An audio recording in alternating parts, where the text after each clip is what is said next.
સૌથી પહેલા દોસ્તો આપણે વાત કરીએ તો આ દિવસે ગુજરાતમાં થઈ શકે છે ચોમાસાની એન્ટ્રી। તો અંદમાન અને નિકોબારમાં 19 થી 21 મેની વચ્ચે ચોમાસાની એન્ટ્રી થઈ ગઈ છે। તો હવે અહેવાલ અનુસાર તેલંગાણા, સિક્કિમ અને મહારાષ્ટ્રમાં ચોમાસાની એન્ટ્રી 10 જૂને થઈ શકે છે। તો કહેવાય છે કે મહારાષ્ટ્રમાં ચોમાસાની શરૂઆત થાય એટલે તરત જ ગુજરાતમાં તેની તૈયારી સમજી લેવી। તો ત્યારે બિહાર, ઝારખંડ, ઓડિશા, છત્તીસગઢ, મધ્યપ્રદેશ સહિત ગુજરાતના ભાગોમાં પણ ચોમાસું પહોંચવાની સામાન્ય તારીખ 15 જૂન છે।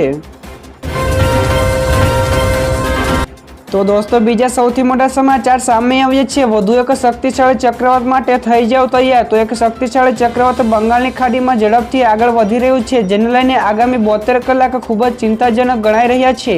તો 24 અથવા તો 25 મેના દિવસે વાવાઝોડું સક્રિય થઈ શકે છે। તેની સાથે અતિભારે વરસાદની પણ આગાહી કરાઈ છે। તો ભારે વરસાદ અને પવનના કારણે માછીમારોને 23 મે એટલે કે આજ સુધીમાં પાછા ફરવાની સલાહ આપી છે। તો ચક્રવાત 23 થી 27 મેની વચ્ચે ઓડિશા, પશ્ચિમ બંગાળ, મહારાષ્ટ્ર અને ગુજરાતની અસર કરે તેવી શક્યતાઓ છે।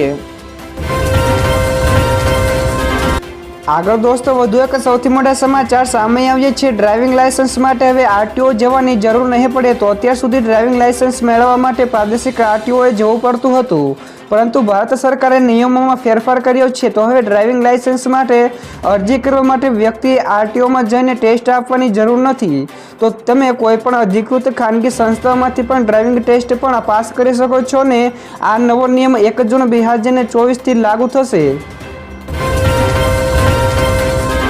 તો દોસ્તો ફટાફટ આગળના બીજા સૌથી મહત્વપૂર્ણ સમાચાર સામે આવ્યા છે। ગરમી વચ્ચે અહીં ભારે વરસાદની આગાહી। તો હવામાન વિભાગ અનુસાર તમિલનાડુ, કેરળ, કર્ણાટક, પશ્ચિમ બંગાળ અને સિક્કિમમાં ભારે વરસાદની સંભાવના છે। તેની સાથે જ 22 થી 23 મે દરમિયાન લક્ષદ્વીપ, તમિલનાડુ, પુડુચેરી, અસમ, કરાઈકલ અને મેઘાલયમાં ભારે વરસાદ આવી શકે છે।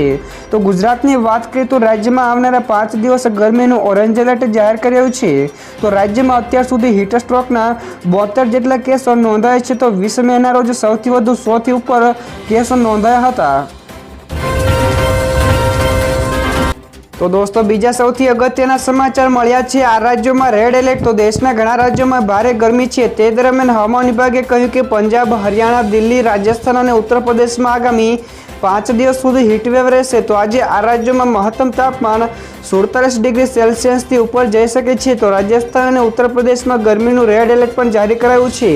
તો આની સાથે જ મધ્યપ્રદેશમાં પણ ઓરેન્જ એલર્ટ છે। તો આવી સ્થિતિમાં આ રાજ્યોમાં લોકોને પોતાને સૂર્યથી બચાવવાની વ્યવસ્થા કર્યા પછી જ બહાર જવું જોઈએ। આગળ દોસ્તો વધુ એક સૌથી મહત્વપૂર્ણ સમાચાર ભાજપની જીતને લઈને મોટી ભવિષ્યવાણી। તો રાજકીય વિશ્લેષક પ્રશાંત કિશોરે કહ્યું કે ભાજપને પાછલી વખતની આસપાસ જેટલી સીટો મળશે। તો લગભગ 303 જેટલી સીટો જીતશે। જો કેન્દ્રમાં ત્રીજી વાર પીએમ મોદીની સરકાર બને તો પેટ્રોલિયમને વસ્તુ તથા સેવા કર એટલે કે જીએસટી હેઠળ લાવી શકાય છે। તો રાજ્યોની નાણાકીય સ્વાયત્તતા ઉપર મહત્વપૂર્ણ અંકુશ પણ લાવી શકે છે। તો આ સિવાય તેમણે કહ્યું કે મને લાગે છે કે મોદી 3.0 સરકાર ધમાકેદાર શરૂઆત કરશે। તો કેન્દ્રની પાસે શક્તિ અને સંસાધન બંને પહેલા કરતાં પણ વધુ હશે। તો દોસ્તો આ સિવાયના બીજા સમાચાર વિશે આપણે આગળ વાત કરીએ તો સ્માર્ટ મીટરનું 9 લાખ રૂપિયાનું બિલ આવ્યું। તો સ્માર્ટ મીટરના કારણે વધારે બિલ આવતું હોવાના લોકો આરોપ લગાવી રહ્યા છે। તો તેવામાં આગમાં પેટ્રોલ નાખે તેવા એક સમાચાર મળ્યા છે। તો વડોદરાના ગોરવા વિસ્તારમાં રહેતા એક વ્યક્તિને 9,24,254 રૂપિયાના બિલનો મેસેજ આવ્યો છે। તો સ્માર્ટ મીટર લાગ્યા પહેલા દર મહિને તેનું બિલ 2,000 રૂપિયા આવતું હતું, જે સીધું 9 લાખ થઈ ગયું છે। જોકે હજુ વીજળી વિભાગ તરફથી આ અંગેની કોઈ પણ પ્રકારની સ્પષ્ટતા થઈ નથી। જો આ કોઈ ટેકનિકલ એરર છે કે કેમ ફટાફટ નીચે કોમેન્ટ કરીને જણાવજો। આગળના દોસ્તો બીજા સૌથી અગત્યના સમાચાર મળ્યા છે। કોંગ્રેસ નેતા અમિત ચાવડાનું મોટું નિવેદન। તેમણે કહ્યું કે સ્માર્ટ મીટરોના નામે 500 કરોડ પડાવી લેશે સરકાર। તો હાલ ગુજરાતભરમાં સ્માર્ટ વીજ મીટર ચર્ચાનો મુદ્દો બન્યો છે।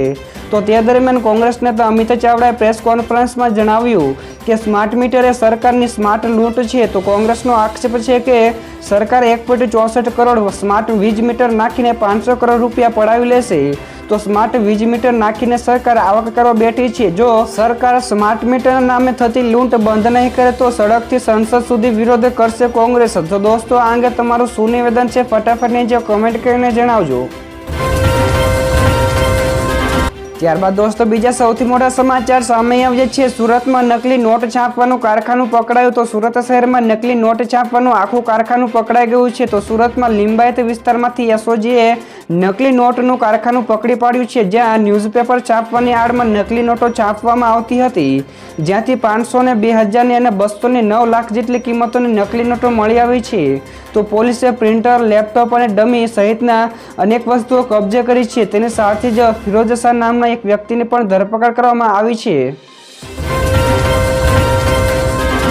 આગળ દોસ્તો વધુ એક સૌથી મોટા સમાચાર સામે આવ્યા છે. ગઈકાલે પતંજલિના ગોડાઉનમાં લાગી ભીષણ આગ. તો ખેડાથી ભીષણ આગ લાગવાના સમાચાર પણ મળ્યા હતા. તો મળતી માહિતી અનુસાર ગઈકાલે ખેડામાં કાજીપુરા પાસે પતંજલિના ગોડાઉનમાં આગ લાગી હતી. તો આગ એવી ભીષણ હતી કે 2 કિલોમીટર સુધી આગના ધુમાડા જોઈ શકાયા તેમ હતા. ત્યારે આગ ઉપર કાબુ મેળવવા 10 ફાયર ફાઈટર ઘટના સ્થળે કામે લાગ્યા હતા. તો દોસ્તો તમને જણાવે છે કે આ ગોડાઉન નેશનલ હાઈવે 48 ઉપર આવેલો છે. તેનો વિડીયો પણ સામે આવ્યો હતો.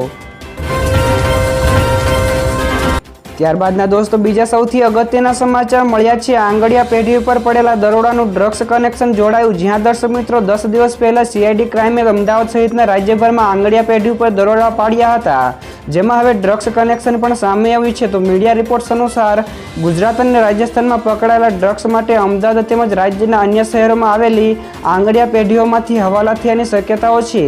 તો આની સિવાય અમદાવાદની એક આંગડિયા પેઢી એનસીબીનું સમન્સ પણ મળ્યાની વાત પણ સામે આવી છે. તો દોસ્તો ત્યારબાદના બીજા સમાચાર શેર માર્કેટ વિશે પણ મળ્યા છે. તો ગઈકાલે તેજી સાથે શેર બજાર બંધ થયું હતું. તો અઠવાડિયાના ત્રીજા દિવસે શેર બજાર લીલા નિશાન સાથે બંધ થયું હતું. તો સેન્સેક્સમાં 339 પોઈન્ટના ઉછાળા સાથે 74,292 અંક ઉપર બંધ રહ્યો હતો, જ્યારે એનએસસીના નિફ્ટીનો સૂચકાંક 0.40% વધારા સાથે 22,618 અંક ઉપર બંધ થયો હતો. ત્યાર પછી દોસ્તો આગળના બીજા સૌથી મોટા સમાચાર સામે આવ્યા છે. રાહુલ ગાંધીનું મોટું નિવેદન. તેમણે કહ્યું કે અગ્નિવીર યોજનાને કચરામાં ફેંકી દઈશું. તો રાહુલ ગાંધીએ હરિયાણાના ચરખી અને દાદરામાં જનસભાને સંબોધિત કરી હતી. તે દરમિયાન રાહુલ ગાંધીએ કહ્યું કે 4 જૂને ઇન્ડિયા ગઠબંધનની સરકાર બનવા જઈ રહી છે. તો સરકાર બનતાની સાથે જ ખેડૂતોની લોન માફ કરવામાં આવશે. તો આની સાથે જ અગ્નિવીર યોજનાને પણ કચરામાં ફેંકી દઈશું. તો ભાજપ સરકારે દેશના જવાનોને મજૂરોમાં ફેરવી દીધા છે. તો દોસ્તો ત્યારબાદના બીજા સૌથી મોટા સમાચાર સામે આવ્યા છે. પેટીએમને 3 મહિનામાં 550 કરોડનું નુકસાન થયું. તો તેના શેર પણ તૂટ્યા. જ્યાં દર્શક મિત્રો પેટીએમે પોતાના ચોથા ક્વાર્ટર એટલે કે જાન્યુઆરી માર્ચના પરિણામ જાહેર કર્યા છે, જેમાં કંપનીને ભારે નુકસાન થયું છે. તો કંપનીની વાર્ષિક આવકમાં પણ ઘટાડો નોંધાયો છે. તો આ ક્વાર્ટરમાં કંપનીને 550 કરોડ રૂપિયા જેટલું નુકસાન થયું છે, જે ગયા વર્ષે 160 કરોડનું હતું. તો આ ખરાબ પરિણામની અસર પેટીએમના શેર ઉપર પણ જોવા મળી છે. તો બજાર ખુલ્યાના થોડા સમયમાં શેરોનો ભાવ 10 રૂપિયા ઘટી ગયો છે. તો આરબીઆઈના પ્રતિબંધની કંપની ઉપર ખરાબ અસર થઈ છે.